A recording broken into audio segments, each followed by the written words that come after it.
Steven, Yeah. which fan base is more annoying? The Swifties or the Beehive?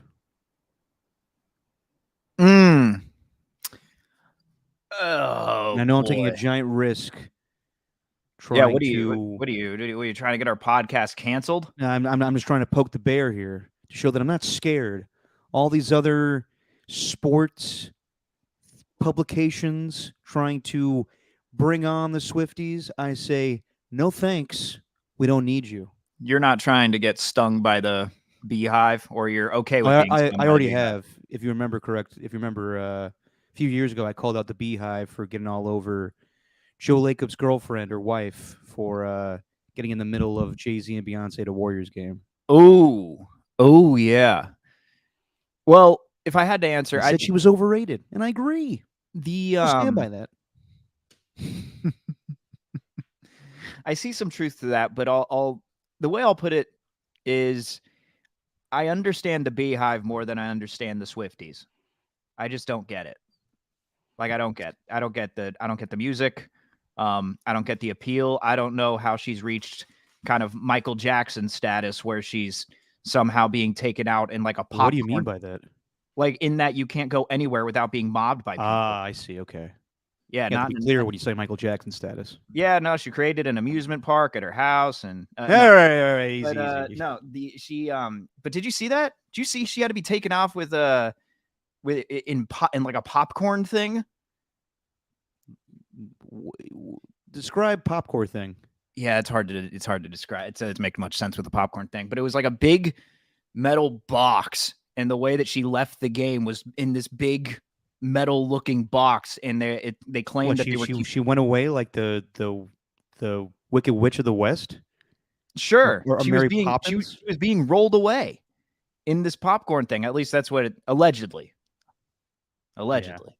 Just your opinion, man. Stephen Langford, Derek Papa. Just for the record, I don't mind Taylor Swift. In fact, I'll admit I like the song "Bad Bloods."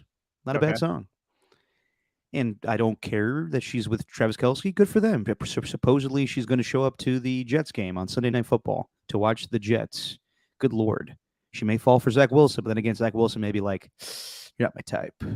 You're a little too young. A little too young for me. But I got to be honest.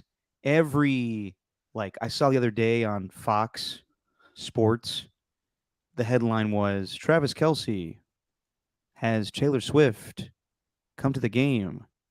Is this going to affect their Super Bowl chances? And I was like, get the fuck out of here. Good Lord. No, what's going to affect their Super Bowl chances is the fact that Kelsey's back and him and Mahomes look like they haven't missed a step at all. Well, are we really putting much stock into the shit week that was the Bears against the Chiefs? No, but I'm at least going to look at what the Cardinals did against the Cowboys and say that a team like that can be beat, but instead they dominated and the game was switched at halftime. Look, I do actually have a little bit of an opinion on this. Like, this is what I don't understand. Taylor Swift's catalog has come from, her personal experiences, a couple of breakup albums, if I'm not mistaken. Like, why are you going after the one guy who's like the biggest player in the NFL? Like Travis Kelce. Like, this dude had a dating show. He wasn't until Sunday. Right? Well, yeah. Okay. I'm 50% convinced that they're not even dating. Like, I'm 50% convinced it's all a publicity stunt. This is just something for the NFL to get viewers, get the younger ones involved, and I just don't. Okay, hold on. So in your conspiracy theory, do you think Roger Goodell, the Goods, calls Trav? It's like, hey, the podcast is doing well. Yeah. But we need to up your jersey sales. We need more people watching Bears Chiefs. Can we get Tay-Tay at the game with your mom? Huh? He said, all right now.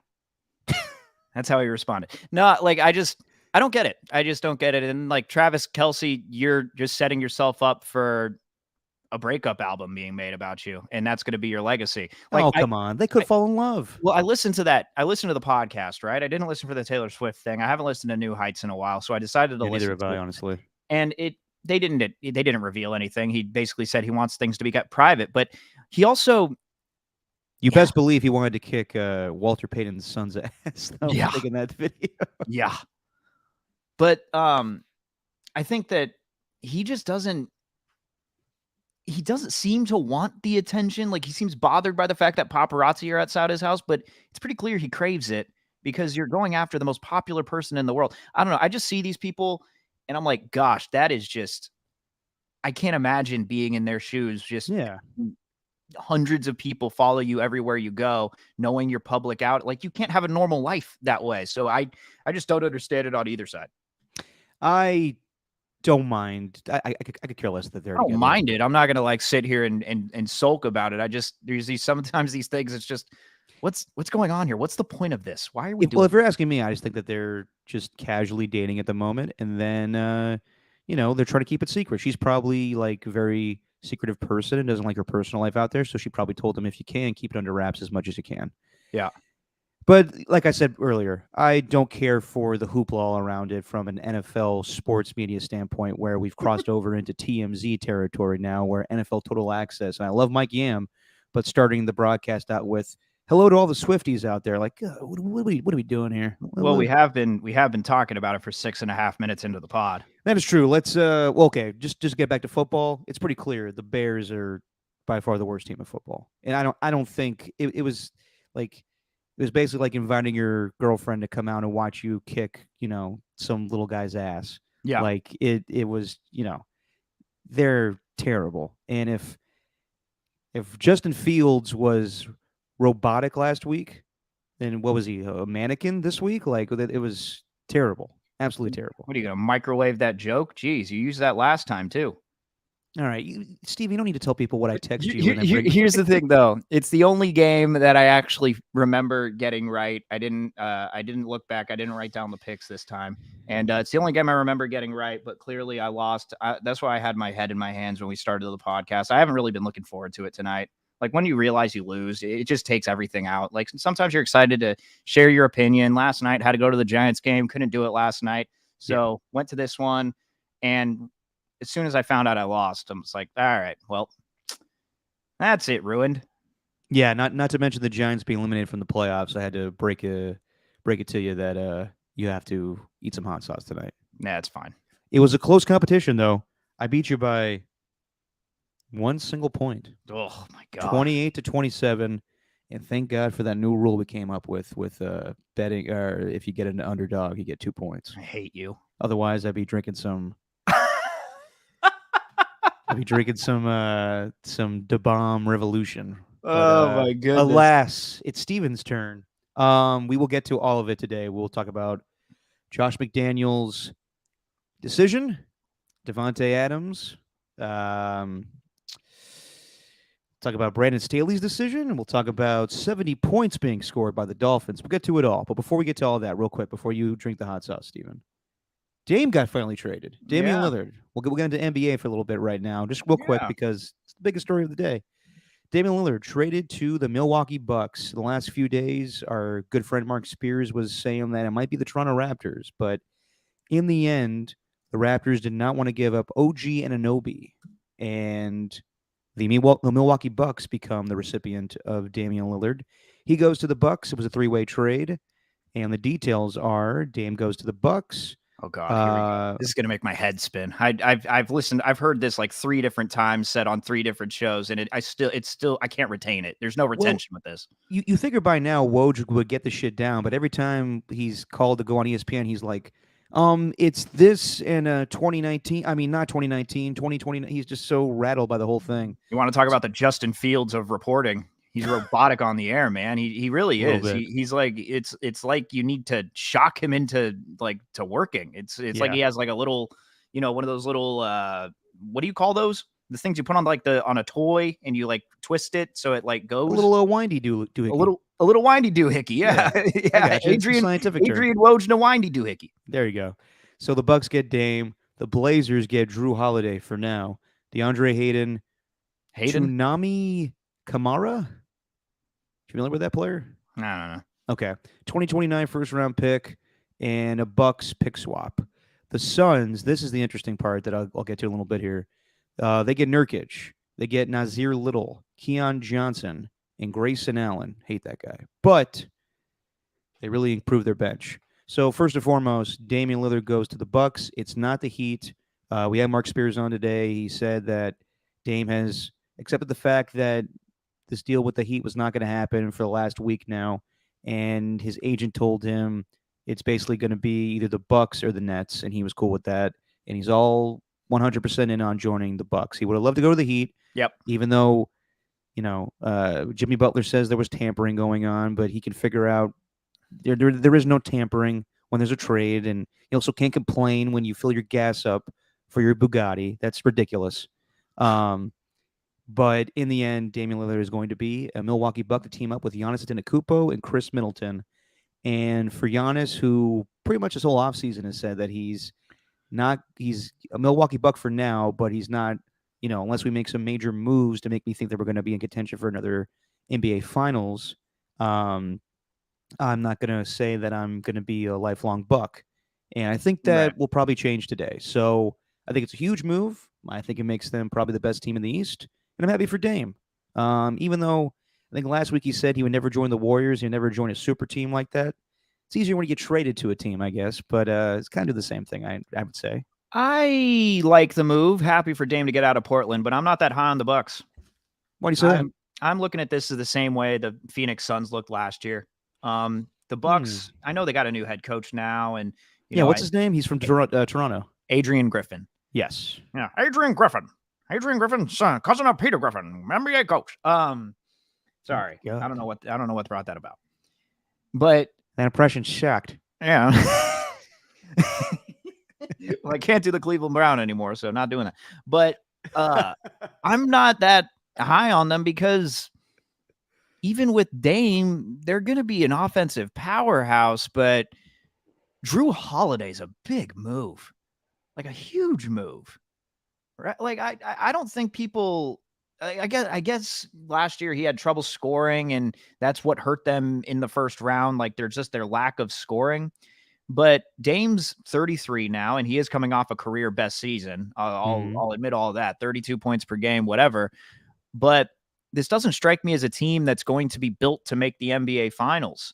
This isn't like a big three that you're adding LeBron, Dwayne Wade, and Chris Bosh. This isn't Kevin Durant to the Warriors where it feels like you're just waiting the regular season for the finals to start. Like I'm personally not that high on the move until I see it. It sounds good on paper. I just need to be convinced first. I'm not gonna say I'm like totally out on the move and the Bucks wasted all this draft capital and they wasted their picks. I'm not gonna say that. The way I'll phrase it is I'm not sold on it. Okay. No, that's fair. It's just the way that they play basketball. It's going to remind me of the Suns where it's just your turn, my turn. Although it can be a lot of fun maybe to watch, Devin Booker and Kevin Durant go ISO and just try to take a defense all on their own. But that's what it's going to be with Giannis and Dame, unless Adrian Griffin totally changes things and they start moving the ball, because the Bucks just, I don't know, their size and their defense, and like Drew Holiday, I mean, he's like Draymond Green in the way that he directs the defense, guards the perimeter, tells people where to be, but he doesn't have that added baggage that Draymond does, which is, an attitude. Yeah. So I think Drew just played a much bigger role on the squad than a lot of people think.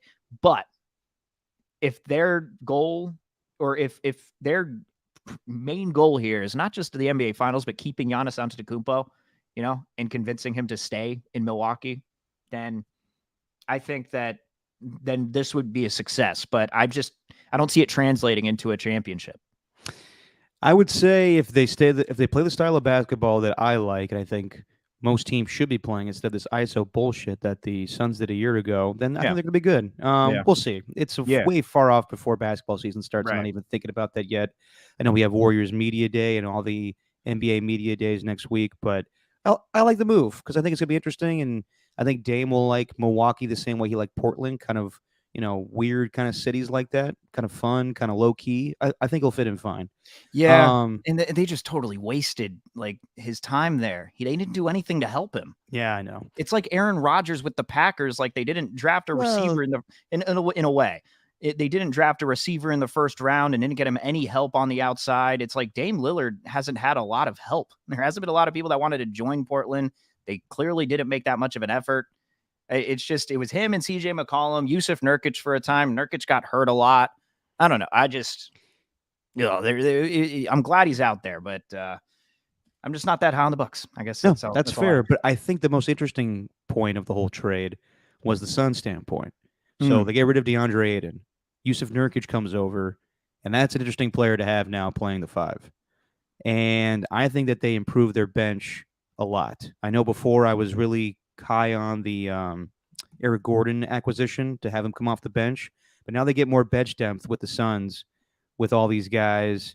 I'm not a Grayson Allen guy, but I'm sure he'll help you in the 3-point game. Nasir Little, Keon Johnson.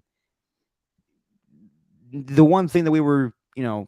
skeptical about with the Suns was their bench, and I think they have one now. And I think this probably catapults them as number one in the West right now. I still like the Nuggets. I'm not high on the Warriors signing Rudy Gay and Rodney McGruder when fucking Klay Thompson and Draymond Green don't even like him. We'll see if he even makes the team. But I thought that the biggest part of the trade today was, yes, Damian Lillard going to the Bucks, but I think the Suns improved immensely today. Yeah, they needed that bench depth. But the key is health, though, because Nurkic not been able to stay healthy for a full season in a long time. It's been like almost 5 years. So like at some point, something's got to give there. I mean, it's been since what 2018, 2019 season. He played 72 games, but from there he's played 8, 37, though I guess that's the bubble year. 56, then 52. So it's not like he's been durable. So Yeah.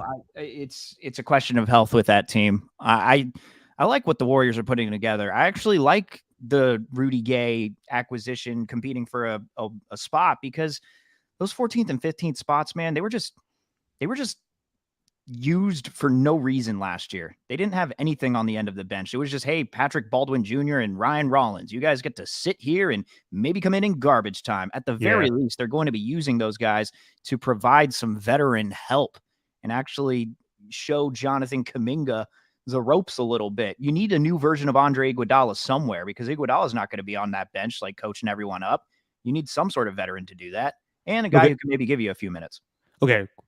So part of the deal also is that Drew Holiday was traded to the Portland Trailblazers, but he's not going to stay there for much long because the Trailblazers want to go with a youth movement and they want to move him. Now, the rumors are that he may be part of a James Harden deal to try to get Harden to LA, and then Drew Holiday goes to the Sixers. But yes or no, Steven, because we've been talking a little while on basketball here. We'll move on to football, but just yes or no. Would you trade Jonathan Kuminga and Chris Paul for Drew Holiday to be on the Warriors? No. I'd say yes in a heartbeat. Really? Yes. Why? Because he's a great defender, and you could bring him out. I mean, like, I know Steve the other day said we got 6 starters, and no, you don't. So Chris Paul is going to have to get used to playing some bench at some point, whether it's not opening night or whatever it is. He's going to be a bench player at some part. I'm not about the Kuminga trade. I think I'm not about that. Maybe Moses Moody, but they need a wing player. Like, they have guards, they have guys who could shoot the rock. I'm good with that. I don't know if I'm trading Kuminga away just quite yet, because all right, I don't know. Maybe it's because of recency bias, and I saw what he did in Jamal Crawford's little tournament and saw that he put up 60 points. But 60 points is 60 points. Like, this dude's so athletic. There's just so much untapped potential there. 70 points. What? Not as good as 70 points. Not as good as 70. Are we transitioning right now? Is that a transition? Yeah, there'll be plenty of time to talk basketball. Big deal today, but we'll definitely talk more Warriors and NBA when it gets to that season. And Steven's trying to tap dance so he doesn't have to do the hot sauce. I'll do the hot sauce right now. I want to get this out of the way so I don't drink it right before I go to bed like last time, and I was on the shitter for like an hour. Well, let's do it then. I'm not kidding. I went to bed and I was like, oh, this isn't good. All right. Then I'll let you do your thing right now while I filibuster and talk about what happened in the Raider game. Which hot sauce did you have last time? Last week I had the Last Dab. Apollo? Okay, Showtime at the Apollo. All right, I'm using the right one here. And what are you eating off of it? A piece of tostada. Ooh, because it's all I got. I don't have any chips. I don't have anything. It's a thin chip. At least I had a pita chip, and I had some, layers. Well, I got an entire tostada right here. By the way, that's a big one. Yeah, underrated lunch item, a tostada. Right. Nice to make.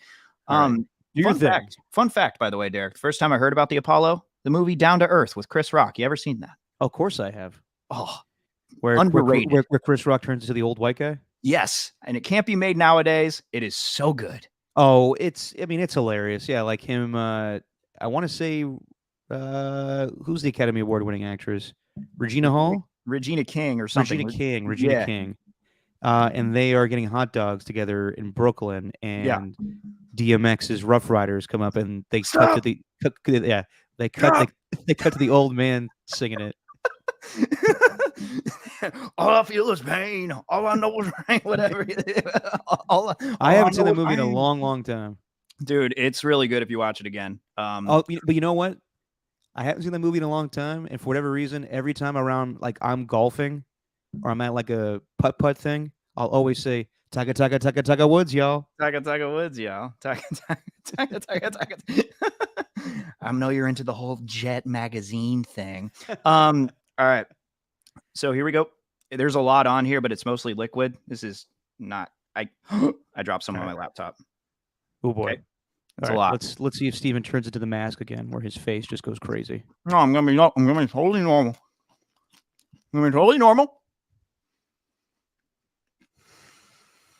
And now it starts. No, it's a lot easier to spoon, but it hit the back of my throat.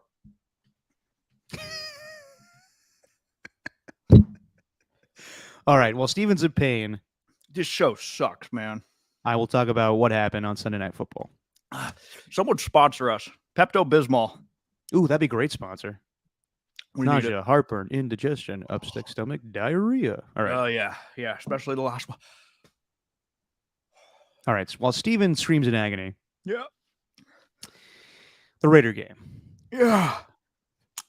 More agony. 23-18. Loss.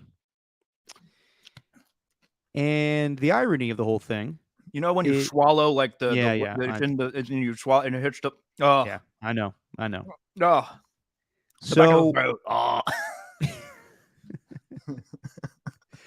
So the irony of the whole thing is Derek Carr's last performance with the Raiders was against the Pittsburgh Steelers, where he threw 3 interceptions. You all right? It just threw in a random Monty Python Holy Grail reference that no one would understand. In the castle, the back of the throat. I was actually watching the Holy Grail a couple weeks ago. It still holds up. Oh yeah. Okay. The irony of the whole thing is Derek Carr threw 3 interceptions in his last performance as a Raider in Pittsburgh, and sure enough, Jimmy Garoppolo in his first game in Las Vegas at Allegiant Stadium, almost at Levi's, he throws 3 interceptions. Really bad interceptions too. Yeah. And I understand why Niner fans got so frustrated at times, because he's just totally off. And I don't even think Jimmy played that terrible non-interceptions, but the interceptions were bad, like really bad, especially the one at the end where there was 12 seconds left, and that's not really Jimmy's fault, but he was just going for broke there. Josh Jacobs is unfortunately proving why you don't pay running backs. And it may be just an indictment on the fact that he didn't practice with the team most of training camp. And now he looks a little sluggish, a little slow. And it's not helping his case for getting a new contract, which sucks because... And also, I think Josh McDaniels is not putting him in good positions to run the football. I don't think there's any, I think it's just kind of blah. It's kind of go ahead and run up the middle, and we'll see what happens. There's no, Kyle Shanahan's probably the best at scheming up running plays. He finds, whether it's power or zone, he finds effective ways to run the football.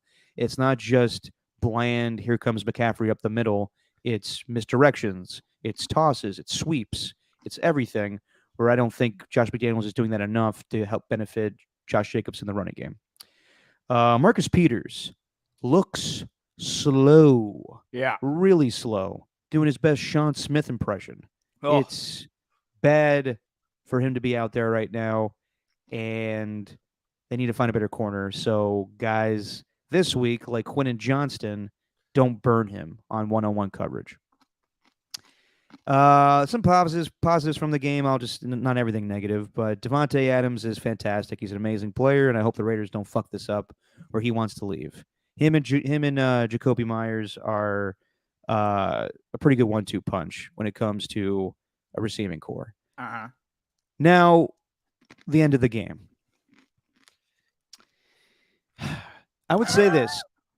Josh McDaniels is a okay play caller. He could scheme it up pretty well. But as far as the hype around him, his offenses don't nearly score as much points as should be warranted with like Josh McDaniels being the whiz kid, the Brady guy, from Denver to back to New England to Las Vegas. It's just there's so much hype around him, and it feels like he runs a San Francisco Giants type of offense that's very boring. It doesn't score a lot. I'm not saying that he's a bad play caller. It's just he's not in the end zone enough to be in the same category as a Mike McDaniel or as a Mike McDaniel or a Kyle Shanahan or even a Sean McVay. It's how many times has this team scored 40 points since he's been over here? I can't even think of one time. Right. And that was the whole thing of him being the offensive whiz kid. But it's clear to me now that he may be a fine offensive coordinator, but he is no head coach because he's terrible at game management. Right. And there is, I think a year ago, when Josh McDaniel started, you texted me at one point he didn't go for a fourth down play. And I remember I think you said something along the lines of he's a pussy for not doing that. And I texted you at a different instance where I said he goes for it at stupid moments. And the reality is we're both right. There is no rhyme or reason to him going for it or not going for it. So it makes zero sense.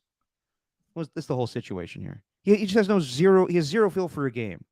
So when it's the fourth quarter, early in the fourth quarter, you're down 23-7. See, actually, let me just say this. This is one that nobody's talked about yet.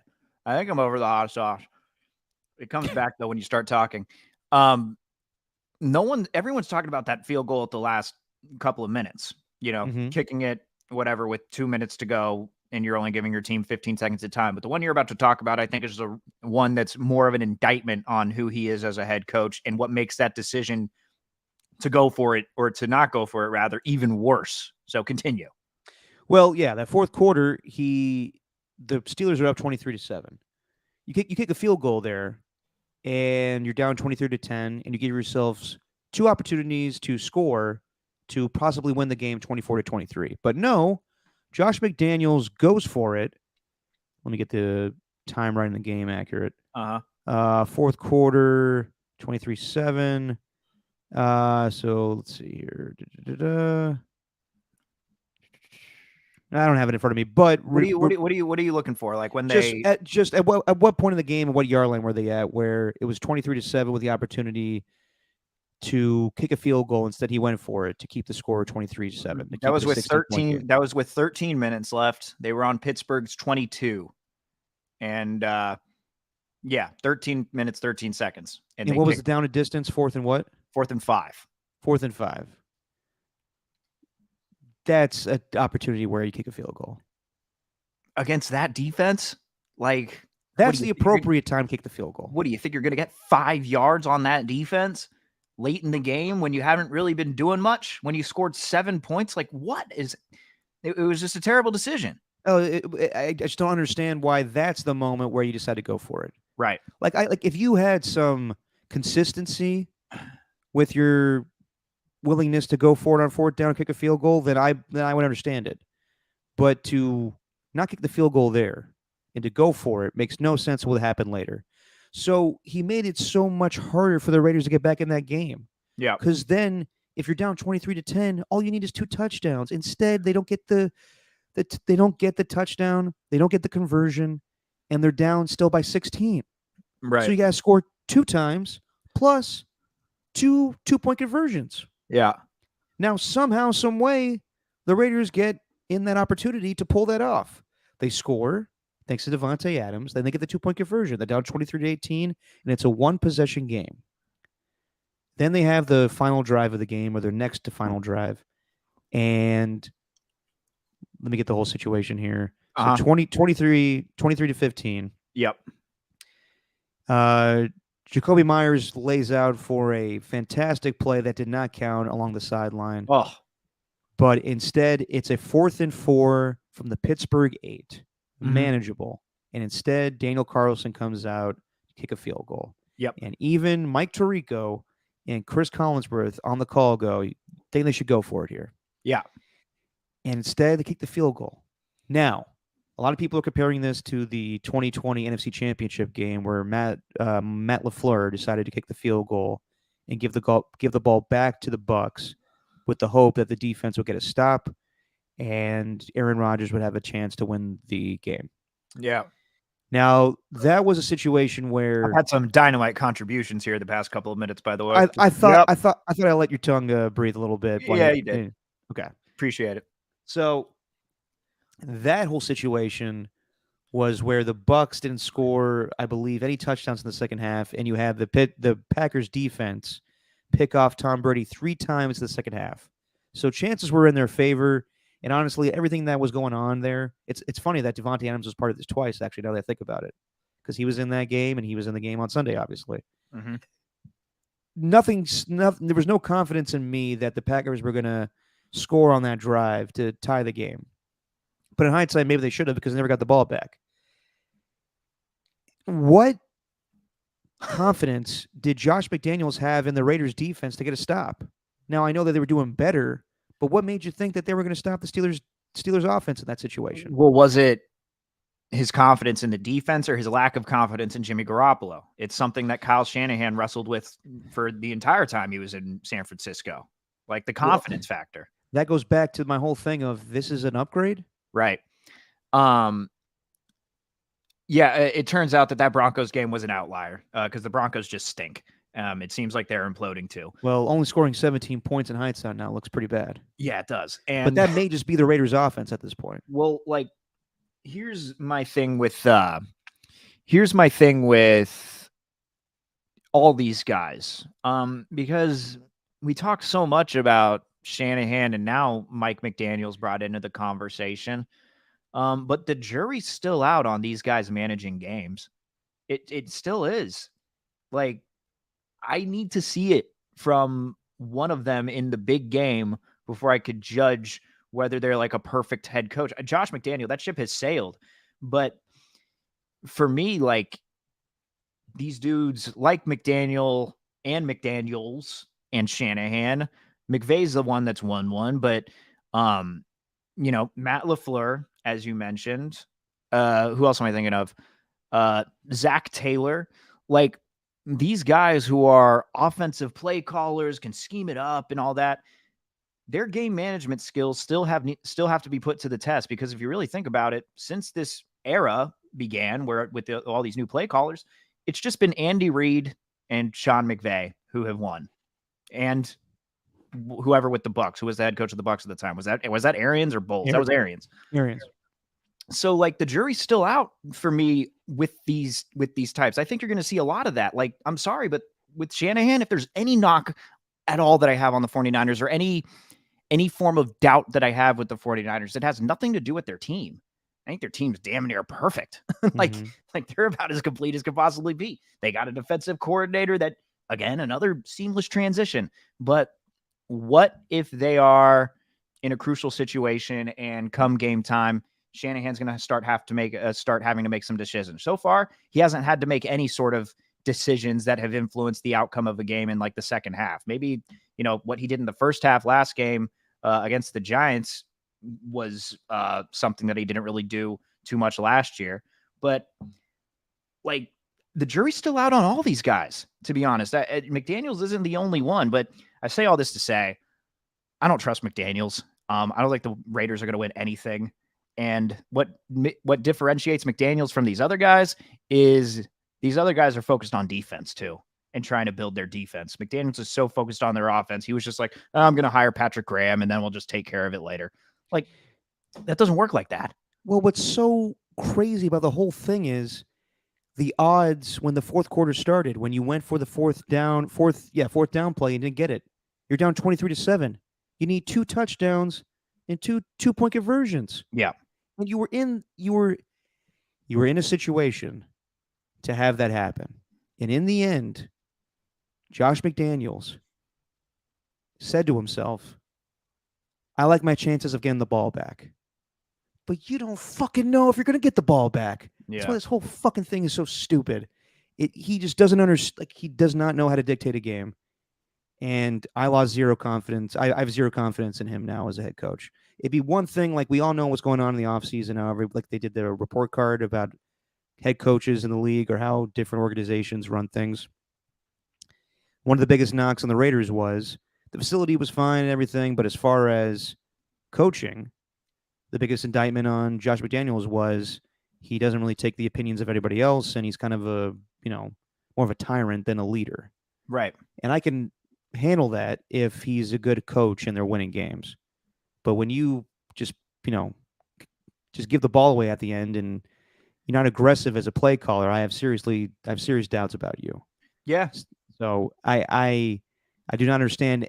Like, there were some really questionable calls made by head coaches this past weekend, but this was the topper. Yeah. I don't understand anything of it, and to do it at home on Sunday Night Football against the Steelers.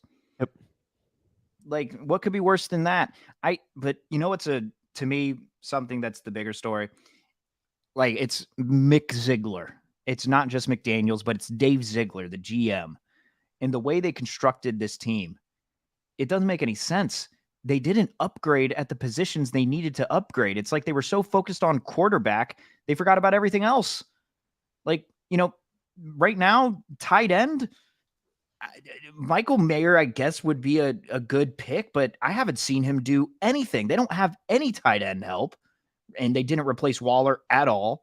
As far as I've seen, Michael Mayer, again, 0 receptions, 0 yards. How many targets does he have? One target to your tight end, who's meant to be baby Gronk. 2-point conversion play. What? He did get the catch on the 2-point conversion play. Really? Oh yeah, on the 2-point conversion. That's right. Yeah. But the offensive line still the same. Parham seems like a miss of a pick. So far, and maybe he can upgrade, but he was a 3rd rounder. He's the first pick that they ever made. Colton Miller on the left side, I'm fine with, but Andre James up the middle, Greg Van Roten at right guard, and Jermaine Illuminor on the right side. They didn't make any sort of upgrade there. And I think that really showed in this game, because as much as Jimmy Garoppolo, his interceptions were his fault and he didn't play well, it's because he doesn't trust the offensive line. It's all trust. It's all trust. It's the quarterback trusting the offensive line. It's the head coach trusting the quarterback, and they don't have any of that. And they don't have a running game to fall back on. So it's just a mess, just an absolute mess. And don't even get me started on the defense. Tyree Wilson, what happened to him? I think you're expecting a lot from a lot of guys early on, Steven, but just as far as the decision. Oh, okay. So we're sticking on the decision now. Well, like, you seem to be painting a broader picture of the whole thing, but as far as just the decision, I don't know how this team goes forward with the thought process that this guy's going to put us in the best position to win, because his idea was, well, we'll get the ball back and we'll score and we'll win. But why is that a better, like, if we're going by analytics and everything, how is that a better chance for you to win when you have a chance to tie the game up right then and there? Right. You have the idea. They got 12 fucking seconds back. And what is Jimmy supposed to do? If you have that little faith in your offense, you expect him to throw a 75-yard pass to Devontae Adams? No, it was picked off right away. So I was going to tell a quick story here. John Gruden in his first year, 1998. Mm-hmm. My dad tells the story all the time. There was a game against the Dallas Cowboys that the Raiders won in Dallas. I think it was like 13-12. And they won the game, but they totally fucked up the clock management. And after the game, when John Gruden was giving his speech, and it's a huge win for the Raiders, they beat the Dallas Cowboys coming off 3 Super Bowls. In that moment where John Gruden's talking to his team as a young 30-year-old coach, 30-something-year-old, Al Davis took it upon himself to go in front of everybody. Shut up for a second. This is what we do at the end of a game. This is how you manage the clock and whatnot. and he told him in front of everybody there, if you do this again, you're fucking fired. I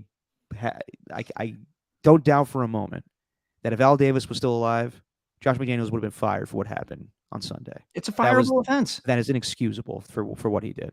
Everything he did last year was fireable. Like it's all leading up to it. We shouldn't even be surprised with this.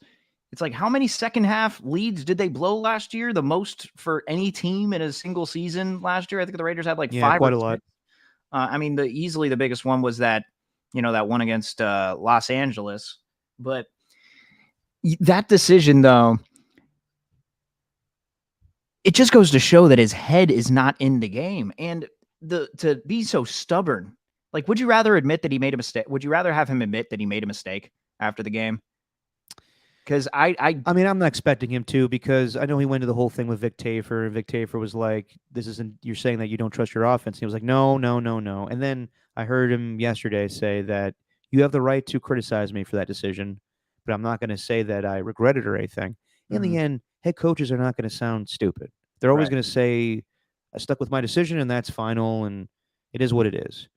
But the reality is, this is way different than the Matt LaFleur decision in the 2020 championship game, because his defense was playing better. I don't understand. Like, I don't understand it. There's no consistency. Matt LaFleur put his team in the best position to win on Sunday by going for 2 early on in the fourth quarter against the Saints. It's because he thought, well, instead of scoring 3 times, I'll just have to score twice. I'll get the 2-point conversion, and then I'll score again to go up by 1. And then we're up 18-17. That's a smart head coach. Even though he made that decision in the 2020 NFC Championship game that ultimately lost his team the game, he has consistency to what he decides to do in those decisions. Josh McDaniels has no consistency. He just goes willy-nilly whenever he wants to. I feel this is a good opportunity to go for it. I don't feel this is a good opportunity to go for it. Yeah.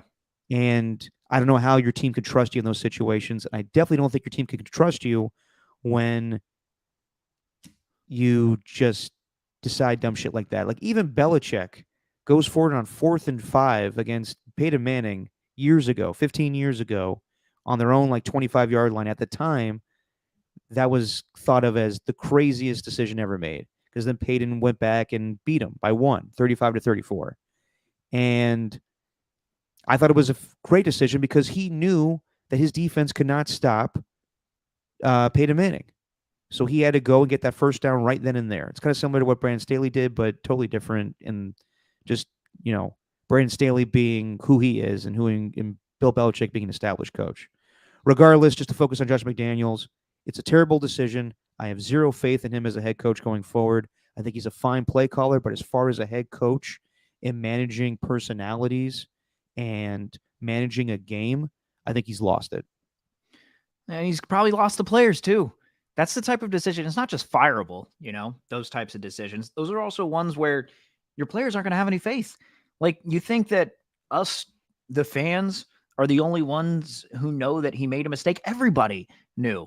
But worst of all, the players know. And if they have a head coach like that moving forward, unless there's like an open dialogue where someone could go into his office and say, "Hey, coach, we got to do things differently here. Like, if you're not going to go for it on that, or if you're going to go for it on that 4th down early in the 4th quarter and we're down by 2 scores, then I expect you to go for it every single time moving forward. We can't, unless we're, pinned back on our own 25 and we're forced to punt. But like, if we're in a situation where we're damn near in a goal to go, almost in the red zone, almost in the 10, they're at 22, but we're almost there, and you're not going to do that. You're not going to go for it, even though you tried to go for it on a 4th and 5 when we didn't have nearly the field position that we had then. I think this is the type of thing that game, more than anything, might have lost him the locker room in general. Yeah, it's just been a lot of heartbreaking losses to go back. The Steelers aren't good. Thought they were. They're not. Their defense is solid. Their defense is really tough, but their offense, super vanilla. Najee Harris is the slowest running back in the league. And the fact that the defense couldn't get a stop either, I think it's bad. It's bad on both sides. Well, you have to think about it too, like, have the feel of a game. The Raiders had momentum, and he squashed all of it by not going for it. Do they have momentum to start the fourth quarter? No. That's when you kick the field goal and then try to play a little defense and then try to get 2 touchdowns. Instead, you kill all your momentum that you had. Jimmy was actually playing a little bit better. He threw those 2 bad interceptions, but Jesus Christ. You know what I forgot too? Is they got bailed out too. You know what I forgot? This was the second field goal of that drive. First one was nullified by penalty. That's even worse. Yeah, because of leverage. Yeah. 4th and 5 on the 29. Well, not only that, they had so much momentum in their favor that no Raider fan has ever seen before when a terrible call happened on Minkah Fitzpatrick. That was called helmet to helmet. It was not helmet to helmet. It was shoulder to shoulder or shoulder to helmet, whatever it was. That was a wrong call. But the Raiders benefited from it. And when you get bailed out like that, then you should go for the fucking touchdown. Steven, I've watched football for quite some time, man, and that is the most baffling decision I've seen in quite some time. It was I already used this word, but I'll say it again. Josh McDaniels pussed out. Totally did. Got to get rid of the visor. Go with the hat. Get rid of the visor. It's not a good look. Yeah. And like I told you and the Ernies, if I was still a Raider fan, I would have broken my TV from what I saw on Sunday. But luckily, I still have my TV in place. But you might need to. I mean, you might need to focus on yourself there if that's really what you would have done. Oh boy. Anyway. Well, so in the fallout of that, Davante Adams talks to the media and says he doesn't have time for this shit, and they need to start playing with some urgency and start. This isn't the time of the year to be like, we got to improve on this. Like, no, it's not time for that. It's time to start executing. Yeah. And I actually think him and Jimmy have a good rapport going. I was actually impressed with, like, on the opening drive, or it actually wasn't the opening drive, but one of the few, the first touchdown they scored. That's a good time to go for it. 4th and 1, play action, deep pass to Davante Adams. They have a good thing going. It's not like, Aaron Rodgers and Davante where he's going deep to him, but they find him in the good spots. Davante Adams is a versatile wide receiver. But, yeah, I listened to his comments after the game, and he, the clear one is, I don't have time for this. Right. Which people think that he's going to request a trade eventually. That very well could happen, but a lot of guys have requested trades, and at the end of the day, teams could just say, no, you signed a contract and you're staying here. Yeah. So I'm not too worried about that, but what I am worried about is just Davante Adams' interest in the Raiders and how we've had Hall of Fame wide receivers join the team before, and then they lose interest fast. Randy Moss. Antonio Brown was a whole other thing, but that happened as well. You just don't want to ruin a good thing by having arguably one of the best wide receivers in football, and he's all pissed off because you guys couldn't capitalize on him being there. Yeah, it's now arguable. I still call Davante the best, but man, sometimes watching Justin Jefferson, you're like, geez, that guy's really good, and Jamar Chase too. But I still consider Adams to be one of the best. The thing that bugged me about, because they do have a good rapport going, but Jimmy needs to trust him a little bit more. Even I know they already throw to each other a ton, but I'm talking about games where you're giving Davante, like, I'm not kidding, like. They did it in this last one, but I'm saying you got to give him 15 to 20 targets a game almost. Like, you got to use him, because there was one throw that Jimmy had. It was the interception. I think it was the second one, but he had Adams wide open in the middle of the field, and for some reason didn't see him, even though he hit him on the exact same route earlier in the game. They're still building that rapport there. But with Davante's comments after, I'll actually play his follow-up, because he had a follow-up today. Basically said, as you mentioned on Sunday, he basically said that he doesn't have time to just wait around and build a championship team. He needs to win one now, especially at this time in his career. Here's his response. For the people that I needed it to, yeah. I mean, the rest of the people, it's no surprise, it's no secret that I truly don't care what people think. As long as the people that it's intended for understand the message, that's what's most important to me.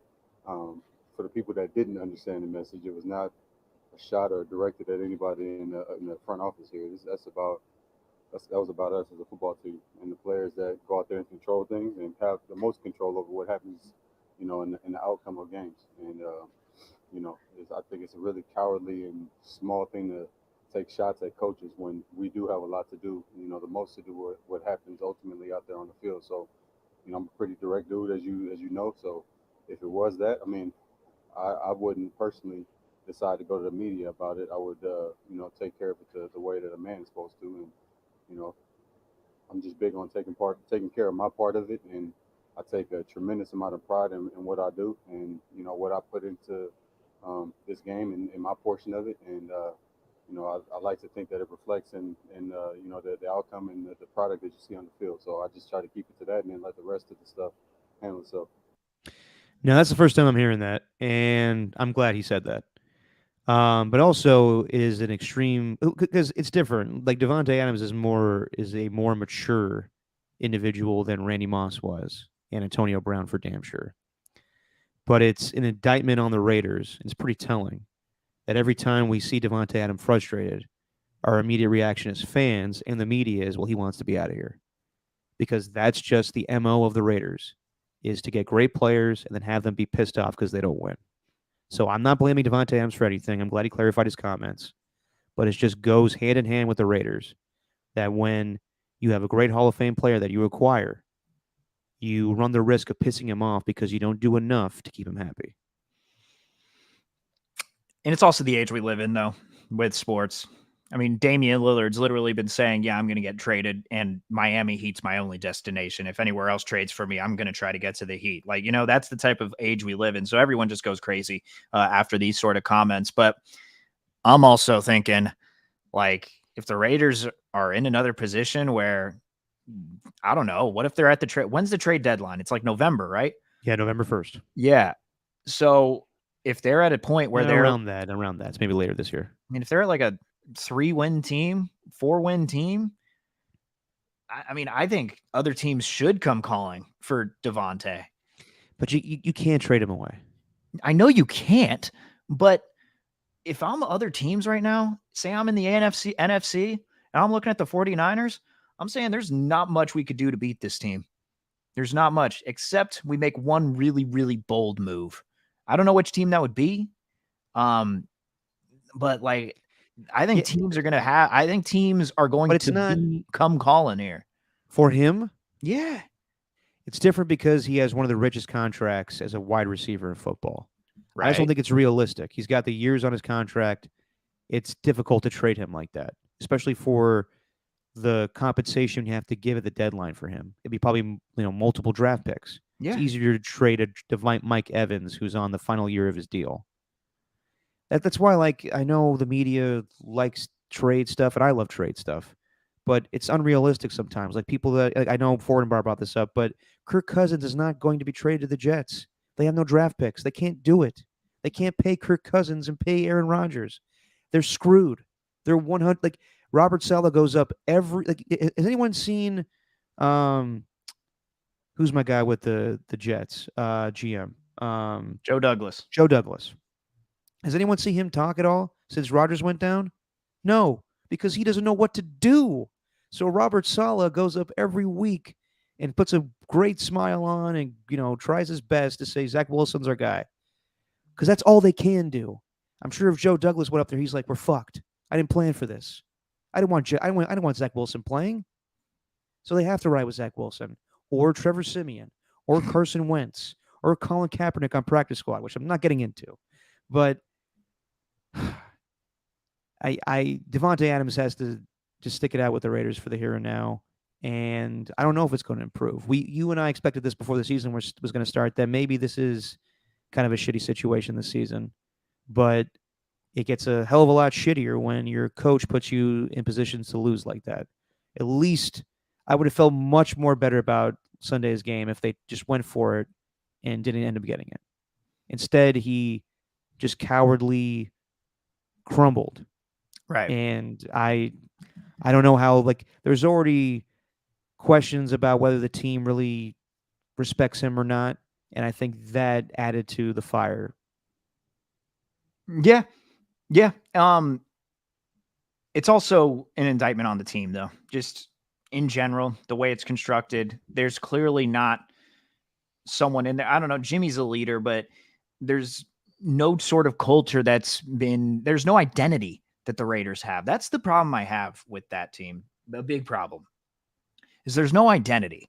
They're not last year, they at least had the identity of, hey, we're going to give this ball to Josh Jacobs and we're going to run this football. All right. We might not, we're going to make it a game, which they did at least last year. Like this year, I'm not seeing anything. Like their identity is, all right, short, intermediate passes, dink and dunk offense, same old thing. I just don't see the identity of this football team. And that's like damn near step one in building a championship. Well, I will say that it's a little better than last year. At this point last year, they were 0-3, and they had a detrimental loss to the Cardinals. And at that point, I was like, well, that's starting the season on a bad note. I think it's kind of reminiscent. They won a 1-point game against the Broncos, which in hindsight now, Broncos look like one of the worst teams of football. And we'll get to that a little bit here. But yeah. Jesus. Yeah. Well, look, they have some winnable games. I'll say that coming up this following month, they have some winnable games. Against LA, against the Chargers, probably not winnable. That's going to be a good game. But the Chargers have proven that it's not just some sort of narrative that's created. This team really does suck at winning. The Chargers do. So that'd be an interesting one. It always is between the Raiders and Chargers too. I don't know what it is, but it's going to come down to the fourth quarter. Somewhat the Raiders are going to be, up by 5, and Justin Herbert's going to have to drive down the field with 2 minutes to go, and he's going to do it. It's probably how that game's going to end up. But after that, you got Green Bay, then New England, then Chicago. Like if you could come away 3-1 until you hit the Lions, a very good Lions team at the end of the month, then maybe you got something to feel good about. But right now, just don't feel very good about it. And if McDaniels is too hard-headed to try and improve on what he did, or maybe he knows he made a mistake and he's just not admitting it, he needs to improve fast, because the way Adam spoke, you're losing your best player. And I know you're saying it's not realistic, but teams will find a way. Like teams will find a way if they find a disgruntled player, in my opinion. I think it's more of an off-season trade than an in-season trade at this point. But maybe, I'm but not you never know. You never know. Yeah, true, Stephen. Speaking of the Chargers, on the total flip side, you have a coach that's overly aggressive in a game that I thought that if he was going to lose, he would have got fired. In the end, the Chargers win 28-24. They get a win. Vikings go to 0-3. And back and forth game, it was fun. Herbert's good. 40 of 47, was that it? Yeah. For 410 yards. Good Lord. But again, I think he threw 3 touchdown passes, if I'm not mistaken. Maybe not, but he did. Okay. Keenan Allen helped out too. Mm-hmm. They lose Mike Williams for the season, but they did draft Quentin Johnston, who I think who could fit that role pretty well if he's up to the task. But god damn, that decision to go for it by Brandon Staley. Well, here I'll pull up the situation real quick, but 4th and 1 on the Chargers 24, and they went for it.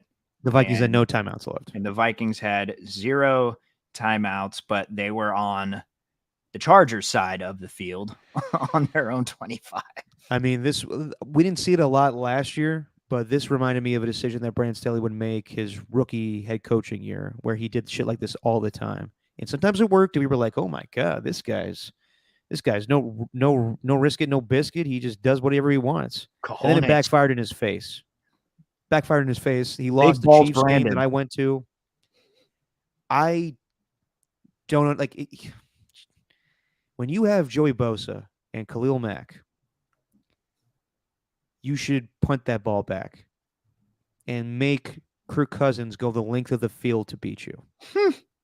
Instead, he wanted to win the game right then and there. And in some way, some weird fucking way, I respect that more than I do with Josh McDaniels cowardly kicking the field goal. But he went for it, and if he got it, we would have been like, all right, well, you got it, Brandon. Like, that's a fucking crazy move to make, but you got it. In the end, it failed. And the Vikings bailed him out. Kirk Cousins inexplicably let the clock run down. I know he couldn't hear Kevin O'Connell in his head. But... Well, that's the explanation. Normally, there's no excuse. Kirk's not the type to make an excuse. He wants to win and go put on a bonfire with Coop. I knew you were going to say that. But yeah, Jesse rewatched. Jesse started watching quarterback. I got home from the Giants game and I literally walked right in as soon as that scene was happening. Coop, it's a good fire there, Coop. Good fire we built there, bud. Yeah, got the little hole in my sweater. This is the bonfire sweater now because it's got a hole in it. The crowd noise though. How about that? How about that from the Vikings fans? When your team's on offense, it's pretty well known. Hey, shh, stay quiet. Yeah, but for Kirk to let the clock run down from what I thought was like 45 seconds to 12. Yeah. Terrible. Bad. And then the play just tips up in the air and Keith Murray gets the interception, or Kenneth Murray. I'm thinking of the old rapper Keith Murray. Brandon Staley, I think that if he, I mean, I would have fired him a long time ago. But if that decision backfired in his face, I think that he would have been fired. And Kellen Moore is your new head coach interim head coach of the LA Chargers. Yeah, it's not a matter of if, but when. Like, I mean, if that Jacksonville loss in the divisional round wasn't enough, like this one, that's bad. I mean, come on, you start your team off 0-3 potentially just because you wanted to go for it on fourth down on your own 25. Yeah, it makes no sense. Like, even this is what's wild about the NFL, man, is I kind of made the joke like on the tweet, said that Derek teaches NFL coaches how to coach. Yeah, I saw that. I was actually kind of a little condescending, and I was like, "What the fuck, Steven?" It's pretty funny, because that's what you detailed to me. That's what you outlined. What you want to talk about a bunch of coaching decisions. So I was like, Derek wants to teach NFL. Well, believe me, I do not know more than these coaches, but I will say they were really, really dumb decisions to make. The game time decisions, man, they're baffling. I know you got a lot going on in the heat of the moment, but like, it's obvious. You don't give a team 25 yards to work with in the end zone if they could win off a score. Yeah, I'm like, whoever the chart, like, well, he's basically the defensive coordinator. Yeah. So in that position, is he like, well, I better drop the best defensive plays I could think of? Yeah. Like, in the end, he has to take the brunt of that as the head coach and as the defensive play caller. But good Lord, man. Like, he's lucky he got bailed out. And he may get bailed out because I think that the Chargers have some winnable games here. They could beat the Raiders. I think they have a semi-easy schedule going forward, but... Well, it's Raiders, Cowboys, Chiefs, Bears, so... Raiders, Cowboys, Chiefs. That's an interesting... Cowboys may be interesting. Kellen Moore going up against his old team. We'll see. The Mike Williams, injury may be a big deal to them, but they did draft a pretty high, arguably one of the best wide receivers in the draft. So, God, that sucks, doesn't it? Mike Williams again. Yeah, no, it does, especially when he's on my fantasy team. But but Austin Eckler's coming back. Well, that's another thing. That's another thing that's not mentioned in this. It kind of goes without saying, but it's also worth mentioning. After the past 2 weeks, if Austin Eckler were in that game, it would have been a different result. I truly believe that. Well, on the play that they went for it, they put Josh Kelly, I want to say, at fullback and gave it to him up the middle. So they hardly even ran the ball. I think their leading rusher from the game was Justin Herbert. Yeah, if Austin Eckler, he probably picks up that first down. But who knows? Joshua Kelly went 11 for 12. And did Herbert get more rushing yards than him? Nah, he had 11. Okay, so he was tied. Yeah. 11 for 12, so he had 1 yard better. Yeah, they were going to throw, and they're going to be more of a throwing team with Kellen Moore, in my opinion. Or maybe because they just didn't have Austin Eckler. But, God, Brandon Staley, man, bailed out big time. Huge. No. Dolphins. 70 points. Yeah. Wow. God. Dude, they're just so fast. Like, what else was there to say about them? It's the most points I've ever seen. I think most football fans would say that. Yeah. 10 touchdowns. I love Mike McDaniel. Very admirable to not go for the field goal instead. But you ran the score up to 70, bud. Like, you could have knelt the entire fourth quarter. You didn't even have to play anybody. The Broncos weren't coming back. You think it was intentional? I think it was just like, Jesus Christ, this defense can't stop us. It might have been that. I think the defense gave up. after a while. Yeah. I think it was, like the last one, the Devin A-Chain one. He just ran right through the defense. And he was like kind of looking back, like, do I fall down here? Or do I just score? Yeah. And the fact that him and Raheem Mostert got 4 touchdowns each. Yeah. I think the last time that happened was Priest Holmes and Derek Blaylock. Jesus. Yeah. 5 passing, 5 rushing in this game. The first team to ever do that. And the top 5 fastest ball carriers ever in the league so far, all from Miami. With no Jalen Waddle. Devon A-Chain, Tyreek Hill, Raheem Mostert, and Tyreek Hill, all really, really fast. Dude, they're just a well-oiled machine. I was watching that game, had that on the multi-view, and just every single play, it was like just a huge, big chunk play, just bang, bang, boom. And then they just get the deep shot. The Denver defense just had no answer for them. And I think was Denver without Justin Simmons? They were without one of their key players. I think they were without Justin Simmons, but like Pat Surtain getting beat, Kareem Jackson I think he realized this is a game. Kareem Jackson. I'm actually thinking of Jeff Teague now, because Jeff Teague, one of the like hilarious guy to hear talk about basketball and all these stories. He talks about this story with Steph and how like he went up against Steph, played like the hardest defense he's ever played, and Steph put up 40. And at that point, he kind of knew, okay, my career's on a downward trajectory here. I think Kareem Jackson might have realized that after playing this, because my God, man, they're just so fast. Well, not even that. Like Pat Surtain, who's coming up as one of the best quarters of football, he got beat by Robbie Chosen. Not Robbie Anderson. Yeah. 4th string wide receiver Robbie Chosen now. And that's a fucking Mike White touchdown. It was incredible. I never seen, obviously stating the obvious here, this is the most points scored in a regular season game since the 1960s. And I thought maybe for a second there Mike McDaniel was going to do it, because even though he said that he wasn't trying to run up the score, there probably is some animosity. He was a Denver ball boy for a long time, grew up in Denver, was a Broncos fan, was a John Elway fan. And when he got the opportunity to interview for the Denver Broncos, they did not want to sit down with him. So maybe this was kind of him kind of sniping back at him. But if you're the Broncos, offense was the problem a year ago. Defense was fine. Their defensive coordinator, who's now with the Carolina Panthers, his name escapes me for the moment, they went with their old head coach, Vance Joseph. And the irony of the whole thing is Sean Payton wanted, good God, who am I thinking about for the defense coordinator for the Dolphins? Right now? Yes. Who was Fangio. the head coach? Yes. Vic Fangio. Is it Fangio or Fangio? I've heard Fangio lately, and I've been pronouncing it's it Fangio. He's not Fabio. Fangio. I've always called it Fangio, but then Fangio. people started calling him Fangio. I'm like, Fangio? Yeah, who calls him Fangio or Fangio? Everyone now. I never heard that.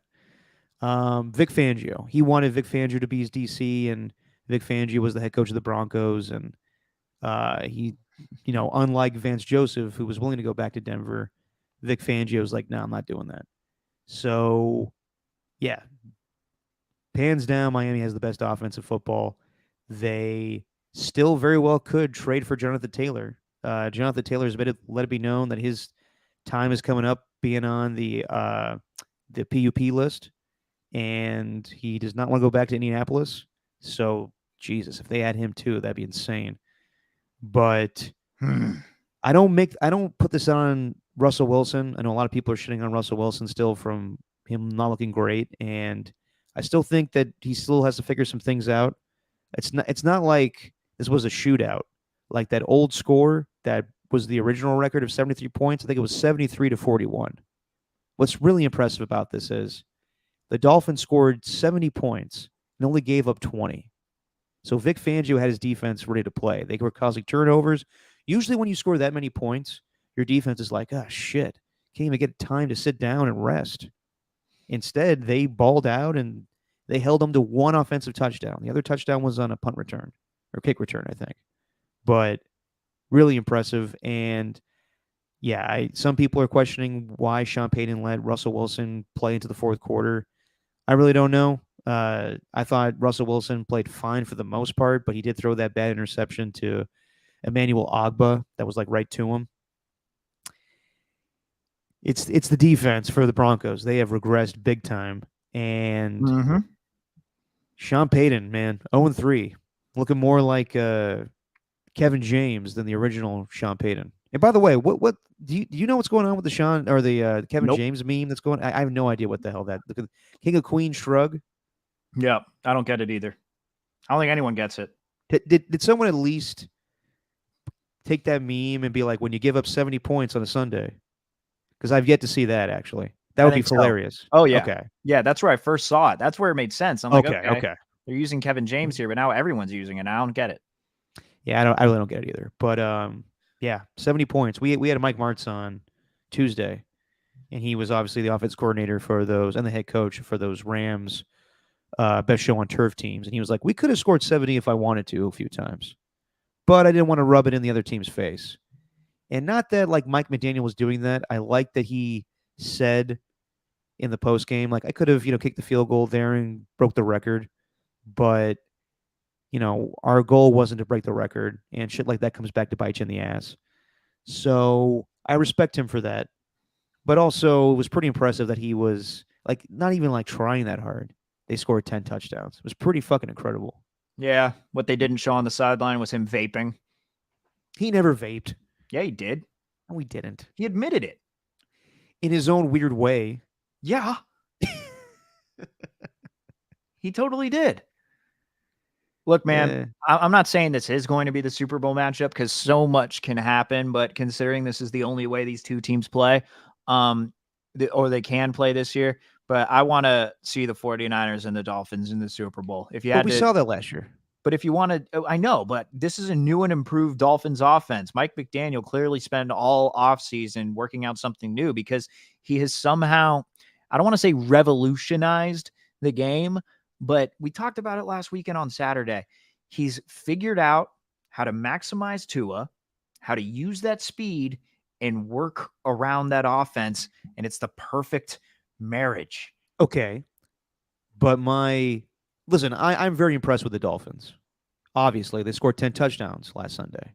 I'm not saying they're going to make the Super Bowl. I'm saying if I want to see a Super Bowl matchup right now, if no one's asking me, but I'm just going to make my opinion, man. If you want to ask me who I want to see in the Super Bowl right now, it'd be the Niners and the Dolphins because to me, they're the two most entertaining teams in the NFL. Okay, but really, is there any difference from what you've seen a year ago to what you see now with the Dolphins? Yes. What's the difference? The way they motion Tyreek Hill. I mean, I know they were motioning a lot last year, but they didn't use Tyreek Hill the way they were using him now. Like they're not having him line up in the wing position and going in motion, then basically running a wheel route and then pretending to run a wheel route. And then you end up running a corner. Like they don't do any of that. They weren't doing any of that. Plus they were hurt at running back last year. So right now with Devon Achane and Raheem Mostert, they're absolutely rolling. So I think it's a different team that you saw last year. That's fair, but also one point that Mike McDaniel did say after the game was we could easily be in the same position that we were a year ago. So that's why I'm not going to run up the score. Yeah. Because last year we were 3-0, I want to say, and then we lost a shit ton of games. So Yeah. while I have been impressed with their offense, I still want to see Tua go up against a really good defense like the 49ers. That's what started the whole thing. They lost 5 straight. He got rattled, and he obviously had the concussion issues, but at the same time, when Tua's thrown off his comfortability, then things get really dicey. So I want to see when he has to improvise a little bit, and the game is not kind of choreographed for him perfectly like Mike McDaniel has it. Right. Okay. Yeah, that makes sense. You want to do some overreactions? I got no overreactions, man. I got no overreactions. I was so focused on the hot sauce, I forgot overreactions. Fair enough. That means we got more time to just go around the league a little bit. The Cowboys losing to the Cardinals. Kind of shocking. I think you and I are both texting at the time. We're just like, we expect them to come back. It's kind of a replay of a week ago from the Giants game. But, this happens every year, and I probably should have not fallen into this. But every time we expect a team to be really shitty, they actually end up winning a few games. So while I'm not really going to expect the Cardinals to win a ton of games, they have been actually very competitive the first 3 weeks. More competitive than the Bears, more competitive than who's 0-3 right now? The Panthers. Yeah. The Vikings have been competitive, I'll say. Broncos, obviously, but I still think the Cardinals are in the Caleb Williams sweepstakes. They obviously want to have him if for whatever reason Kyler Murray comes back. Which if they win some games, maybe he does come back. But I was very impressed by them. I actually have been impressed with them the first 3 weeks. I think they run the ball very well. They're actually, very interesting in their offensive style. They run the ball with Rondale Moore that went right up the middle against the Dallas Cowboys defense. And like usual, the Cowboys just laid an egg. That happens sometimes. I take back what I said a week ago between the Niners and Cowboys of who's the better team in the NFL right now. It's hands down the Niners. And I think that this happens sometimes. I think just sometimes good teams lose to bad teams. Jury's still out on the Arizona Cardinals. Although, with Josh Dobbs, I'm still not drinking the Kool-Aid yet on that team. But very impressed. And I still think the Cowboys are going to be a good team. They just, kind of laid down to their opponent. They still played pretty well. Their defense just got caught off guard by the running game. So they didn't respect their opponent. That's what this is a case of. They did not respect the Cardinals. They didn't prepare the way that they should have. That's the only reason that they lost that game, because the Cowboys are just too talented of a team. They didn't prepare the way they should have. They were probably partying a lot. Then of course the Trevon Diggs injury happened, so they were that probably had a big effect on them. That was they were probably shook by that. But look, man, the Jonathan Gannon thing, with the way the Cardinals are playing, that might sway Caleb Williams a little bit. I know I'm always looking at bigger picture here, because that game I had my eye on it, had it on the multi-view or whatever. But good Lord, it's just Cowboys Cardinals. There's not much. It didn't really pique my interest. But it was better than what the Chiefs and Bears were doing at the time. Yeah, true. But as I'm looking at this game, I always forget that James Conner's a good back. Yeah, he's a damn good running back, and we just completely glossed over him when talking about the Cardinals. No one ever mentioned James Conner. Feels like that guy's been the backbone and has been kind of carrying them. And then Josh Dobbs has been running at the right time. Although he made some pretty nice throws in that game, but no, he did. 17 for 21, 189 yards, threw for that touchdown to, I believe it was to Marquise Brown. Yes. that was an unbelievable catch by him. So I think they're playing hard under Jonathan Gannon, man. I think they might have something cooking, at least in the field. Like, at the very least, that's what you have, a team playing hard. Like when I'm watching, again, I'm watching periodically. I'm not going to sit there and act like I was like locked in on every snap. But whenever I looked over and I watched the Cardinals go for a big play, or maybe their defense comes up with a big stop, especially after that interception, like that team on the sideline does not look like an unmotivated team. I know we're talking about a win here, so obviously they're going to be cheerful on the sideline, but they play really hard, man. They got that fire in their gut. They got that fire in their gut. They didn't take the bus. No. And yeah, as far as the Cowboys, they'll be fine. Whoever they play this week, I think it's the Patriots. They'll probably be focused than they were a week ago. But even I kind of watched a little bit of the game back just before we started, and it wasn't like they played terrible. I think they were just caught off guard by how effective the Cardinals were. They didn't respect them, man. I don't think it was that they didn't respect them. I think it was just I think the Trevon Diggs injury had a big effect on them. They just probably were emotionally spent. And yeah, maybe they probably didn't think that they were going to be as good, but they should have, with how explosive they were a week ago, putting up 28 points to the Giants and then coming back. So a little surprised by that, but I just think the Cardinals played better.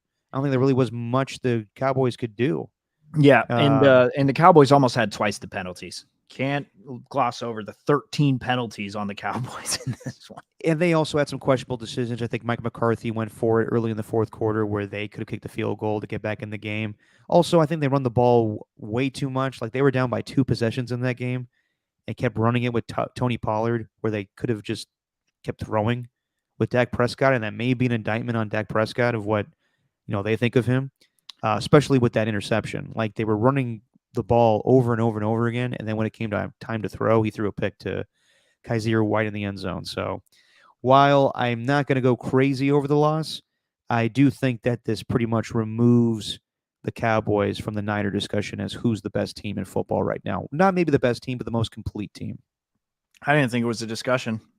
Like I really didn't. I thought this was the same exact Cowboys that we're going to see. A Cowboys team that thrives in the regular season, but come playoff time, they're going to lay an egg because that's just how the Cowboys do things.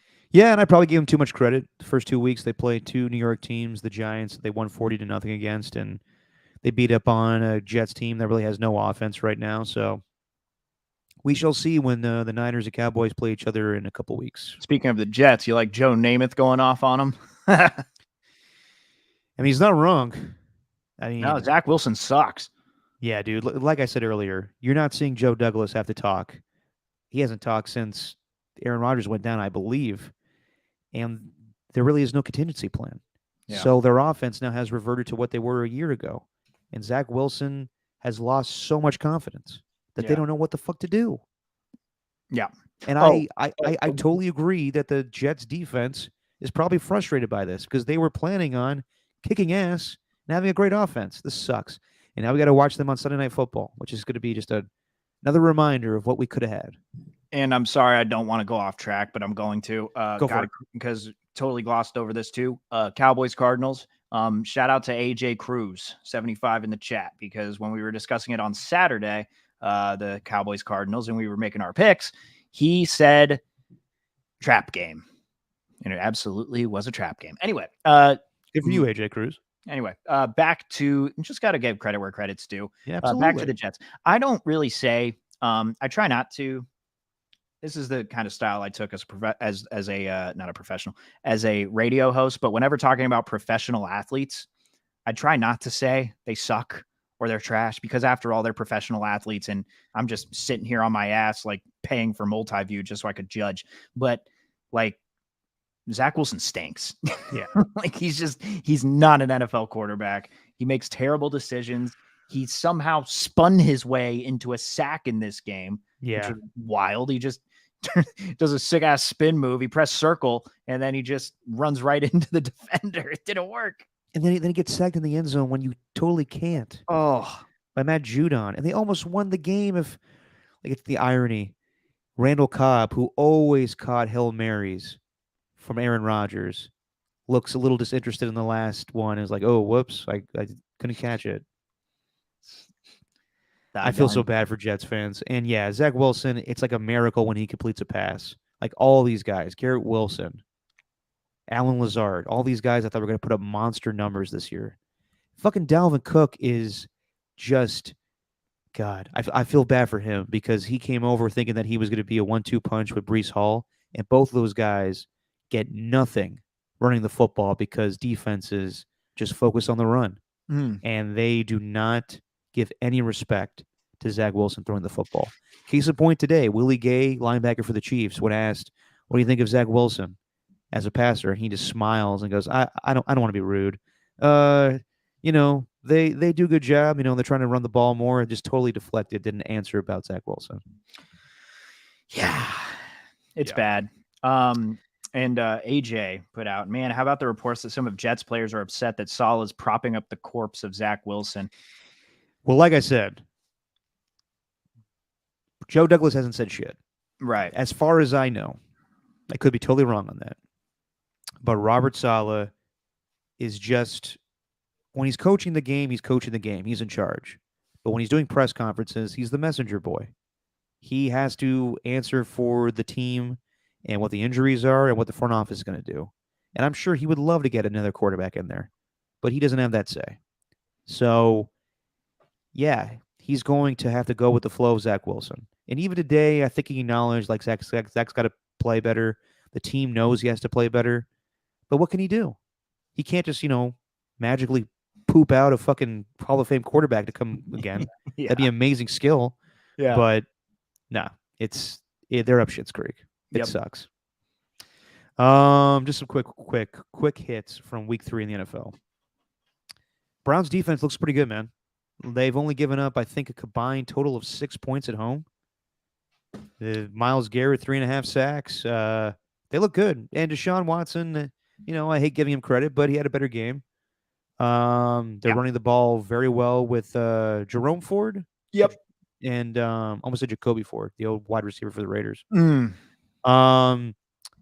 Browns look pretty good. I know they have their struggles against the Steelers a week ago on Monday Night Football, but I think that they actually look all right defensively more than offensively. We talked about it on the pod, man, during our season preview. We said in the AFC North, if the Browns defensive line, along with Zadarius Smith and Dalvin Tomlinson, like they built that thing up, man. And Myles Garrett is just toying with fools. I feel really good about my pick for him as defensive player of the year this year. It's not like it's going out on a limb by picking him, but you could tell like this dude is he's just on another level. This Browns defense, and it's not even just their defensive line. Like they got a good passing defense. They're going to be hard to stop, man. They're going to be a tough team for anybody that crosses their path. Texans with a surprising win over the Jaguars. Kind of disappointing for the Jags. Thought they'd be a little bit better than what they've shown so far this season. But CJ Stroud looked pretty good. So far he looks the best as far as a passer amongst the rookie quarterbacks. Anthony Richardson looked very good against the Texans running the football, but as far as slinging it around, I was impressed with CJ Stroud. And how often do you see a fullback score a touchdown on a kickoff return? Very rare. Very rare. Yeah, and they're doing that without a run game too. Just watch out for Bobby Slowick, man. This guy that comes from the Niners system, offensive coordinator for the Texans. They're that win over the Jaguars is actually huge. I thought they would be an 0-3 team easily. Like I thought the Texans would be in play for the number 1 overall pick. But with the way that their defense is playing, like holding that Jaguars offense to 17 points, I'm actually not down on the Jaguars totally. I know they've looked awful these past couple of weeks, but there's still plenty of season to go. And I think they have a lot of correctable mistakes. Like it just seems like easy plays that they're missing that they normally wouldn't miss later in the season. They're still trying to get their legs under them. I think week 4 next week will be a little more telling. And we'll all be watching because they'll be on national TV per se at 6:30 in the morning for a good old London. I will not be watching. Oh, come on. Yes, you will. No, well, I'll watch the fourth quarter as I do with every one of those international games. You would get up to watch some Premier League at 6:30, but you're not going to watch this? Yeah. Oh, you're stupid. Yeah. Am I? Yeah, for Falcons and Jags? Hell yeah, baby. I am stupid for Falcons. It's Bills Jags. This weekend? Yeah. No, it's Dolphins Bills. Oh, excuse me. Okay, my bad. There's back-to-back weeks for the Jags. They're the London Jags for they want to be. Trevor Lawrence looks like a prince. Yeah, looks more like a prince than Prince Harry and Prince William. Yeah, I can see that. Yeah. He looks very royal. He does. Got the jawline. Colts are coached very well. They stay in games. I think that Shane Steichen is actually a very good play caller. Survived, won the game without Anthony Richardson. Even though Gardner Minshew pulled a Dan Orlovsky, he's the only quarterback to do that and win a game. Because if you remember, Jimmy did it a year ago and lost 11-10 to the Broncos. And I think that, like we were talking about earlier, coaches that have consistency with their fourth down calls. Mm-hmm. John Harbaugh will always go for it when his team wants him to do it. You and I talked about that a couple years ago, where I was like, okay, that's great that the team wants him to go for it on fourth down every time, but it led to 3 straight losses. At the same time, I respect him because he stays consistent. Case in point, it happened last week, 4th and 3, and they're on the Colts, I think 47, and there's a debatable play where Zay Flowers may have got held, but they miss on it, and then the Colts ended up winning the game. Now, they had opportunities to win that game. He didn't get held. He got his face mask was ripped. Yes. It's more than just being held. He was literally his face mask. I didn't give all the details. There's a lot of games I got to go through here, Steven. But, yeah, I thought that the most effective the Ravens was when Lamar Jackson ran, and that's what I worry about with their offense. Even though they have Zay Flowers and, a lot of, offensive pieces, Lamar Jackson looks most comfortable running. And I think he needs to find a good balance of being a passer and running the football at the same time. I'll give you one overreaction. Justin Tucker doesn't have it anymore. Yeah, it was surprising to see him come up a little short on that 61-yard field goal, but it was Yeah. raining. Was a little wet. Yeah. I was like, oh, he made it. But across the field, the Colts kicker Matt Gay had, I think, 5 field goals or 4 field goals, 50+ yards. Pretty impressive. Yeah. Packers may have something in Jordan Love. Yeah. He definitely struggled at times, but it was kind of Favrean to get his first win at Lambeau Field in the style that he did in a comeback win when they were down 17-0. And just like Favre and just like Aaron Rodgers, it's fun to hear any Packers quarterback before a play starts with 318, 318, or 319, I think it is, but or green 19. It's hard to make out sometimes, but no, I thought they had a very good win. And as far as the Saints and Derek Carr, they played really well to start the game, and they've been probably one of the best defenses in football. But to not hold that lead when Derek Carr went out is kind of bad for their defense. And also Derek Carr with the AC joint. Yeah. Not good for them. Not that they were putting up a ton of points to begin with, but better option than Jameis, in my opinion. And Jameis couldn't muster up any offense when he went out, so they may struggle a little bit for a little bit of time while Derek's out. It was a huge win for the Packers. I don't care if it was a backup quarterback in. If you can lead your team, because when I was watching, I didn't see the Packers do anything. I'm like, damn, this is kind of disappointing. But then Jordan Love starts to get a little play action going, roll out to his left, make some throws on the run, very impressive throws on the run, like going across his body. I think you're right. They do have something with Love there. And just, they also got, they did get a little lucky because, the Saints ended up missing the field goal, but still a huge win. My groupie. Yeah. Also, I also totally forgot that Jimmy Graham's on the Saints. Yeah. I remember they picked him up, but I was like, oh, Jimmy Graham scoring against the Packers, his old team. Thought he was going through like some sort of Chandler Jones type of ordeal, wasn't he, before the season? Yeah, there was some weird thing where they were up in LA and he had a bad reaction to something. Yeah.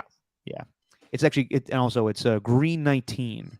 You ever noticed that when Aaron Rodgers and Brett Favre would say that before the line of scrimmage? Yes. No, you don't. You're just humoring me. No, of course I remember the green 19. Green 19. The same thing as Patrick Mahomes. Listen to Patrick Mahomes whenever he walks up to the thing. He says green 19? No, he says, la, la, la, la, la. It's legitimate. Bills defense, pretty good. I would say maybe better than their offense right now.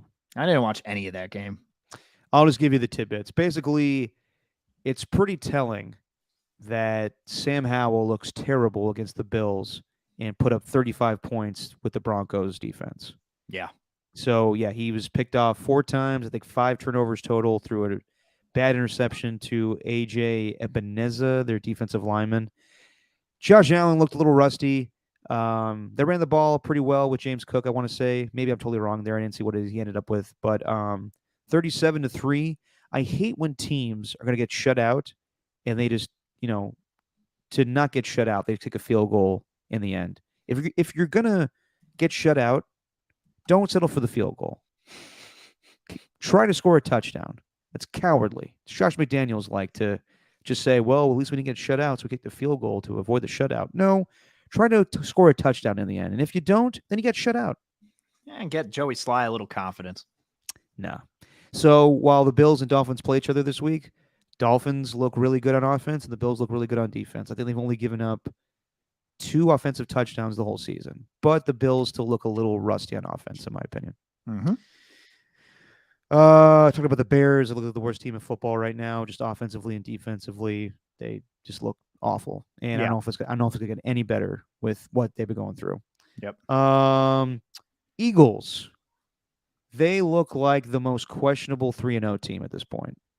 While they beat the Buccaneers, they're running the ball very effectively with DeAndre Swift. They definitely fed the ball to A.J. Brown just to make him happy because he was angry a week ago. But to me, they're still a little off. And maybe I'm just nitpicking a little bit because They've scored 84 points through the first 3 weeks, and last year they scored 86 points, so not a big drop off. But it just doesn't look smooth. And I think Nick Sirianni said in his post-game presser that they're not playing their best offensive football, and most teams aren't playing their best offensive football. Tell that to the Dolphins, and maybe even tell that to the Niners. But just something doesn't look right with them. Even though defensively they looked a lot better than a week ago against the Vikings, the Eagles don't look like the same 3-0 team that they were a year ago. It was the tush push, man. It was a tush push that helped him in this game. Or the brotherly shove, as I like the brotherly shove. It's a good nickname. It's not bad. No, all the physicality, man. I think more telling. I'm not even focused on the offense, but that defensive line, just God, they're good. Yeah, no, Jalen Carter, man, causing a fumble.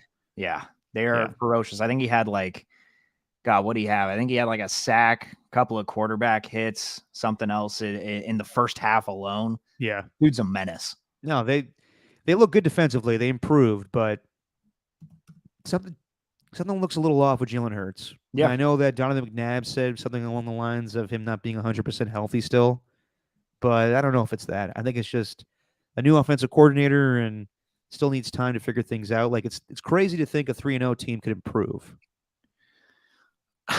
He was battling flu-like symptoms, but was that something too? Yeah, the team was battling. Well, that may explain it. But the thing with Hurts is his voice is kind of nasally, just naturally. He's one of those guys. It's kind of hard to tell if he has a cold or not. Yeah, no, I got you. And lastly, last podcast, we were under the impression that Joe Burrow was not going to play.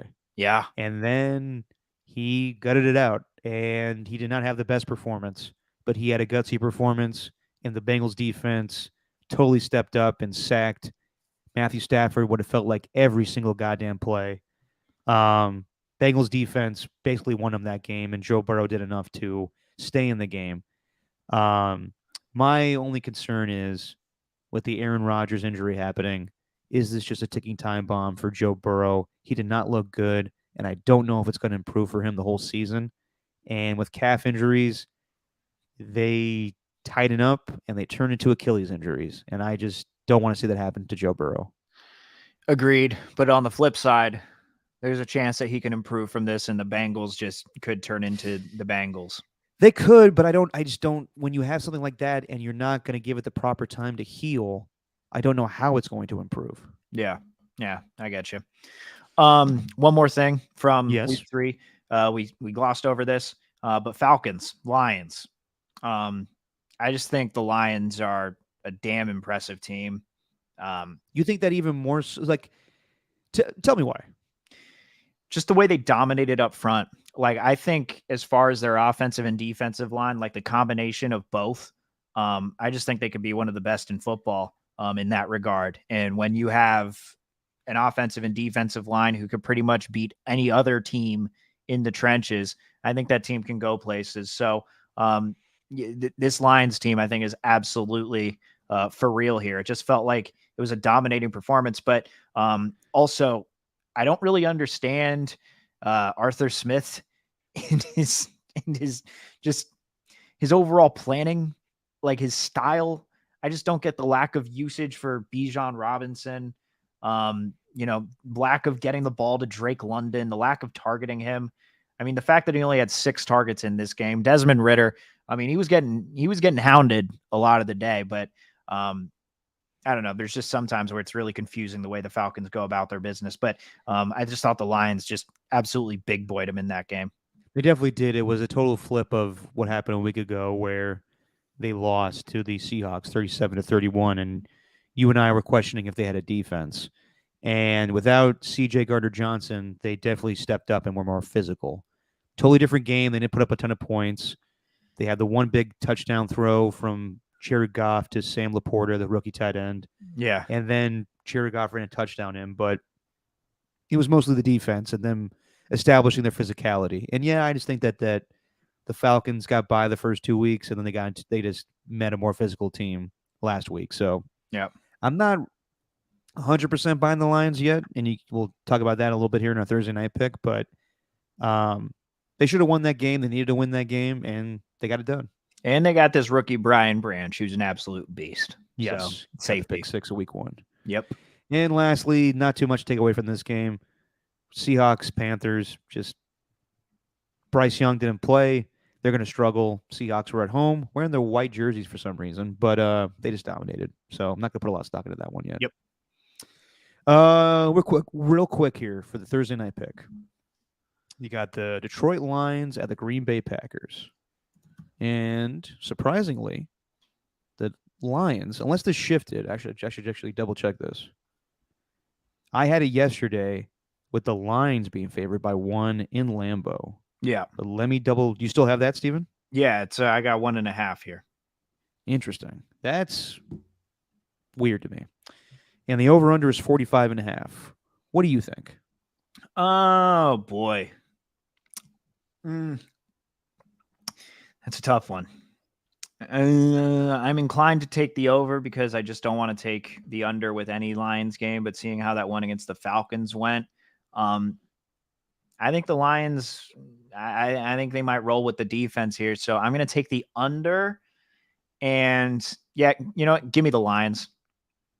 Give me the Lions here. I think Green Bay's defense is actually damn good too, and they didn't have Jair Alexander in that last game against the Saints. They're probably going to get him back this coming on. That's a thing. Sorry, what? Your Fisher point. Nah, just give me the Lions.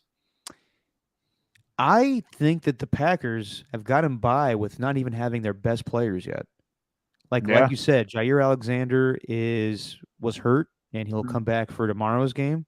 Aaron Jones could come back for tomorrow's game. Jordan Love hasn't even played with Christian Watson yet. So when they get all of their receivers, like he's been throwing to the rookies that they just drafted. Romeo Doubs has been in and out here or there. I like this Packers team. I'm not writing off the Lions just yet. I think they're actually going to be very good and probably the favorite to win this division. But I've been pleasantly surprised by the Packers. So I'm going to take the Packers to win. And I'm going to go over. Nice. Feeling frosty. All right. How you feeling from that hot sauce? I'm feeling okay. Last time I had it with a spoon, just straight to the gullet. Not going to have that happen. Oh, you love using that gullet phrase. Mm-hmm. All right, I can tell you want to end this thing. So we will be back on Saturday, and we'll pick the games for Week 4. Are you okay there? Yeah, I'm trying to see if this is real. Because it looks like Adrian Wojnarowski posted to Threads. You know, that new app. Yeah, I thought that died as soon as it began. No, it's still around. I post our podcast promotion to it. Oh, so, are we? Well, yeah. So there you go. Shows how tapped in I am. But Woj has his own page, and I don't know if this is real. I'm gonna check out if it's He literally posted. Sorry, I forgot to post the Damian Lillard trade here. In parentheses, he's going to the Bucks. Yeah, I think the old X machine is the priority. Well, that's not as bad as Shams fucking with Raptors fans. You see that earlier today? No, what'd he do? Originally, he tweeted out Raptors get Damian Lillard and acted like that was the team that was going to happen with. He had them in the drafts ready to go, and then he had to change it up. Oh, Shams. We'll be back on Saturday. Saturday good, Steven? Of course. Same time, 11? 11 o'clock. All right, sounds good to me. We'll keep it consistent for... It's all about consistency, Steven. You got to be consistent, whether you're going for it on 4th down or having your podcast happen every Saturday. Yep. And I'm sure the USC and Colorado game will be underway at that point, but I will give you my reaction to what happened last Saturday when Colorado was getting their ass kicked. Because I thought it was a little ridiculous.